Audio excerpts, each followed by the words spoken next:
14 मार्च 1879 Uloom, Germany. एक यहूदी परिवार में एक लड़के का जन्म होता है।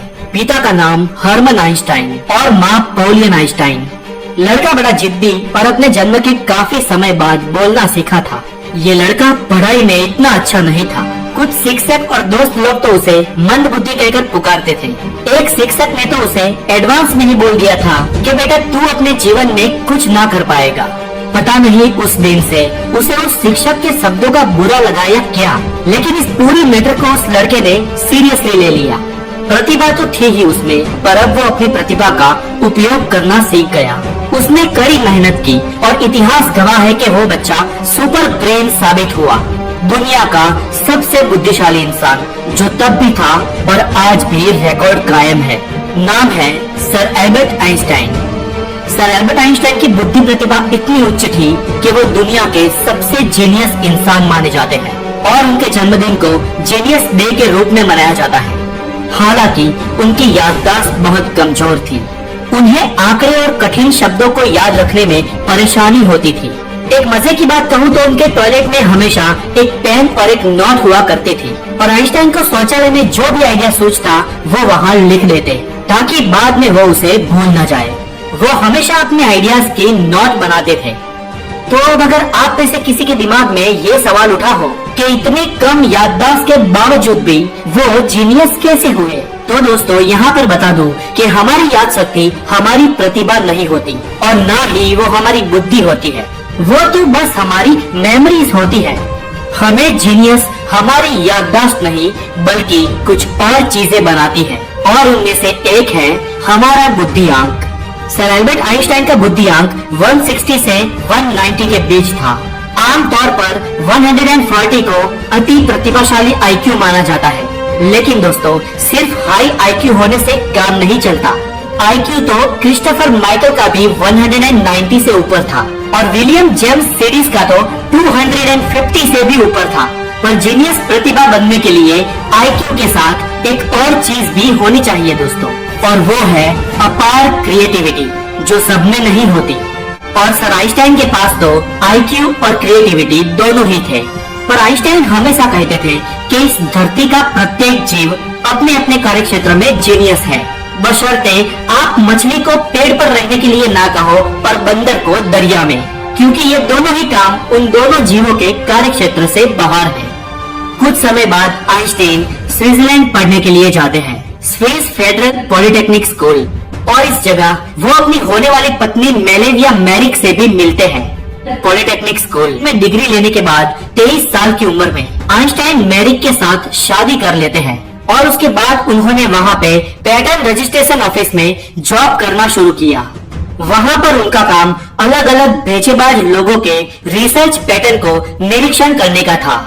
इस काम में आइंस्टाइन ने अपने दिमाग को इतना घिसा कि उनका दिमाग कुछ ही समय में एक जादुई चिराग के समान हो गया और सन 1905 में उस चिराग में से एक जीन प्रकट हुआ जिसने भौतिक वैज्ञानिकों की सारी ख्वाहिशें पूरी कर दी। उस जीन का नाम था the special theory of relativity. Sir Einstein की इस थियरी ने भौतिकी के सिद्धांतों की नींव तक को हिला दिया था। फिजिक्स और ब्रह्मांड को समझाने वाले सर आइजैक न्यूटन के 200 साल पुराने सिद्धांतों को एक 26 साल के लड़के ने जड़ से उखाड़कर फेंक दिया था। सर आइजैक न्यूटन की थियरी का कहना था कि लाइट की स्पीड उसके उद्भव स्थान के आधार पर कम या ज्यादा होती है और पूरे ब्रह्मांड का ढांचा एक तालाब की तरह स्थिर है और मछली तथा अन्य जीवों की तरह ब्रह्मांड के पिंड उसमें गति कर रहे हैं। जबकि सर आइंस्टाइन ने कहा कि लाइट की स्पीड हमेशा एक समान रहती है और उसके उद्भव स्थान का उसकी गति से कोई वास्ता नहीं होता और ना तो समस्त ब्रह्मांड में कुछ भी स्थिर है और ना ही स्वयं ब्रह्मांड का ढांचा स्थिर है। खुद ब्रह्मांड भी गतिशील है। न्यूटन और न्यूटनवादी वैज्ञानिक ये मानते थे कि पृथ्वी पर या पृथ्वी से अरबों किलोमीटर दूर किसी ग्रह पर भी समय की स्पीड एक जैसी ही होती है, जबकि आइंस्टाइन ने कहा कि समय पूरे ब्रह्मांड में अलग अलग रफ्तार से बहता है। ब्रह्मांड में किसी बड़े पिंड के आसपास समय की रफ्तार बहुत कम होती है और ब्लैक होल्स के सेंटर में तो समय का कोई अस्तित्व ही नहीं होता। सर आइंस्टाइन की थियरी वाकई में लाजवाब थी, पर इससे सर न्यूटन का महत्व कम नहीं हो जाता है, क्योंकि उन्होंने अपने कार्यकाल में वैज्ञानिक दृष्टिकोण के साथ अपने सिद्धांत स्थापित किए थे। अब सन 1905 में ही आइंस्टाइन यूनिवर्सिटी ऑफ ज्यूरिख से ही पीएचडी हुए और उसके ठीक 10 साल बाद उन्होंने एक और रिसर्च पेपर प्रकाशित किया। नाम था the general theory of relativity. सन 1919 पारिवारिक परेशानियों के चलते उनका और मैरी का तलाक हो गया और उसी साल उनकी दूसरी शादी एल्सा लोवेंथेल से हुई। उसके बाद सन 1921 में उन्हें दुनिया के सबसे बड़े पुरस्कार नोबेल पारितोषिक से सम्मानित किया गया। वो अब फेमस हो चुके थे, पूरी दुनिया में उनकी रिसर्च के चर्चे हो रहे थे। पर आइंस्टाइन का जीवन हमेशा कभी खुशी कभी गम जैसा गुजरा है। एक खुशी के बाद गम और गम के बाद फिर एक खुशी उनके जीवन में आती रही। नोबेल पुरस्कार की सक्सेस के बाद जर्मनी का तानाशाह हिटलर आइंस्टाइन के जीवन में गम लेकर आया। हिटलर यहूदियों से नफरत करता था और उसने आइंस्टाइन की फिजिक्स को जूइश फिजिक्स कहना शुरू कर दिया। हिटलर ने आइंस्टाइन को मरवाने की भी प्रयत्न किए। कई लोगों ने आइंस्टाइन को यूरोप छोड़कर कहीं दूर चले जाने की सलाह दी और अंत में हिटलर के चांसलर बनने के एक साल पहले सन 1932 में वो अमेरिका चले गए और अपने वतन वापस कभी नहीं लौटे। सन 1932 America, new Jersey, Princeton. America की कई बड़ी यूनिवर्सिटीज और कॉलेजेस ने आइंस्टाइन को सीनियर प्रोफेसर, प्रिंसिपल, यहाँ तक कि डीन बनाने की ऑफर की, लेकिन आइंस्टाइन ने प्रिंसटन यूनिवर्सिटी को ही चुना। प्रिंसटन में वो उनके नए प्रयोग और भौतिकीय आविष्कार करने लगे और इन कुछ सालों की खुशियों के बाद उनके जीवन में और एक गम आया। सन 1936 में उनकी दूसरी पत्नी का देहांत हो गया और उसके बाद वो अकेलापन महसूस करने लगे और उस अकेलेपन को भरने के लिए उन्होंने साइंस को जगा दी। उन्होंने अपना बाकी का सारा जीवन फिजिक्स को दे दिया। अपनी ऊर्जा ब्लैक होल, सुपरनोवा और ब्रह्मांड के रहस्यों को उजागर करने में लगा दी। सर आइंस्टाइन की और एक खास बात थी, जो ये कि वो अति जिज्ञासु थे और गलतियां करने से कभी नहीं डरते थे और ना ही शर्माते थे, क्योंकि जो इंसान आज गलतियों से सीखता है वो ही कल कुछ बड़ा कर पाता है। वो अपने दिमाग में ही पूरी रिसर्च को सोच लेते थे। उन्हें प्रयोग के लिए इक्विपमेंट्स की नहीं, लेकिन सिर्फ एक नोट और पेन की जरूरत होती थी। उनके इमेजिनेशंस गजब के और सटीक होते थे, क्योंकि उनका कैलकुलेशन फिजिक्स और मैथ पर आधारित होता था। उस वक्त उनकी प्रतिभा इतनी बुलंदियों पर थी कि अमेरिकन सरकार ने उनके पीछे जासूस लगाए थे ताकि वो अपने टैलेंट का मिसयूज ना करें। आइंस्टाइन ने तो कभी अपने टैलेंट का मिसयूज नहीं किया, लेकिन खुद अमेरिकन सरकार ने आइंस्टाइन के टैलेंट का मिसयूज जरूर किया था, जब उन्होंने E=mc² इक्वेशन पर बनाए परमाणु बम को जापान के 2 शहरों पर फोड़ा था।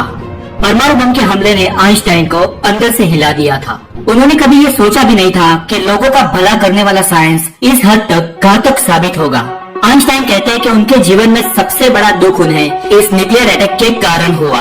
पर दोस्तों, शक्ति तो आखिर शक्ति है। शक्ति कभी भली या बुरी नहीं होती, लेकिन उसका उपयोग भला या बुरा करने के लिए किया जाता है और इसीलिए इस हमले के लिए न आइंस्टाइन जवाबदार थे और न ही साइंस, लेकिन इसके लिए कुछ इंसानों की हैवानी फितरत जिम्मेदार थी। अंत में 17 अप्रैल 1955 एल्बर्ट आइंस्टाइन इजराइल देश की 7वीं वर्षगांठ के भाषण के लिए अपने प्रिंसटन शहर में तैयारी कर रहे थे और उनको अचानक एक पेट की बीमारी एब्डोमिनल ऑर्टिक एन्यूरिज्म हो गई। उन्हें हॉस्पिटल ले जाए गए डॉक्टर्स ने ऑपरेशन की सलाह दी, लेकिन आइंस्टाइन ने ऑपरेशन करने से मना कर दिया। उन्होंने डॉक्टर से कहा कि जिंदगी को बनावटी तौर से बदलने में कोई मजा नहीं है। उन्होंने कहा कि उनके जाने का समय अब हो चुका है और दूसरे दिन 18 अप्रैल 1955 के रोज 76 ईयर की उम्र में अमेरिका के ही प्रिंसटन शहर में आइंस्टाइन का निधन हुआ। कहा जाता है कि आइंस्टाइन की एक ख्वाहिश थी कि उनके शरीर का अंतिम संस्कार हो, लेकिन उनकी मृत्यु जिस हॉस्पिटल में हुई उसके पैथोलॉजिस्ट का कहना था कि इतने बड़े साइंटिस्ट की बॉडी का अंतिम संस्कार करना एक गलत बात होगी। उन्होंने सोचा कि क्यों न इसका परीक्षण किया जाए और इसी कारण डॉक्टर हार्वी ने आइंस्टाइन के परिवार को बताए बिना उनका दिमाग निकाल दिया। सिर्फ उतना ही नहीं, इसके बाद उस डॉक्टर हार्वी ने फोन करके न्यूयॉर्क टाइम्स में इसकी खबर भी दे दी। और उसके बाद जो होना था वही हुआ। आइंस्टाइन के घर वाले नाराज हो गए, लेकिन डॉक्टर हार्लिंगर ने ये कहकर समझा दिया कि उन्होंने जो कुछ भी किया वो साइंस के लिए किया, यानी साइंस के नाम पे ठिकरा फोड़ दिया। बाद में उनके दिमाग का पूरी दुनिया के साइंटिस्ट ने परीक्षण किया और पाया कि उनका दिमाग आम इंसानों से अलग था। उनके दिमाग की मस्तिष्क छाल बहुत बड़ी थी और इसके कारण उनके दिमाग में बहुत सारे गाँव पड़ते थे, और ये पढ़ने वाली बहुत सारी गड़ियाँ इंसान के दिमाग को अति जीनियस बनाने के लिए कारणभूत है।